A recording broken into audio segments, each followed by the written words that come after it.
वडू ते चौफुला रस्त्यावरील पूल वाहून गेलाय। नागरिकांचे हाल झाले आहेत। शंभू भक्तांची गैरसोय निर्माण झाली आहे। संभाजीराजेंच्या समाधीला भेट देताना आता अडचणी आहेत। नागरिकांचे हाल झालेले आहेत। रस्ताच वाहून गेल्यामुळे तिथपर्यंत जाणं हे आता शक्य नाहीये।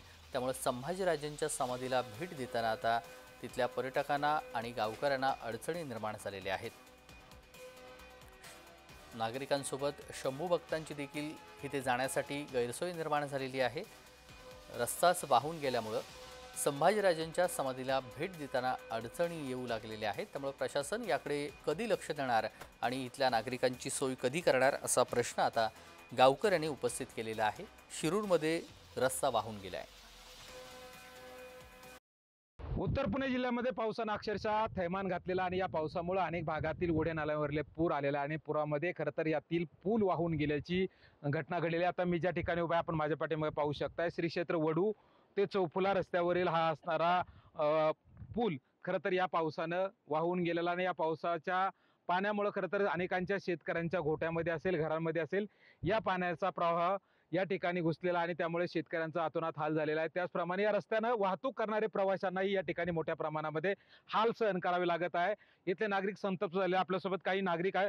काय सांगाल, हा पूल कशाने वाहून गेला आणि कशा प्रकारे या पुलाची दुरावस्था झालेली आहे? हा पूल अतिशय पाऊस आल्यामुळे वाहून गेला। पण हा पूल म्हणजे रस्ता वडू तीर्थक्षेत्र वडू ते चौफुला हा 22 कोटीचा रस्ता मंजूर झालेला काम चालू आहे। पण कंत्राटदाराच्या हलगर्जीपणामुळे काम संत गतीने चालू आहे आणि पावसाचा जे जोराचा पाऊस झाला थैमान घातलं पावसाने त्याच्यात हा पूल वाहून गेलेला आहे। काय सांगाल, या पुराचं पाणी खरं तर या ओढ्यामुळे अर्धवट राहिलेल्या कामामुळे नागरिकांच्या घरामध्ये पाणी घुसले, यावरती काय सांगाल?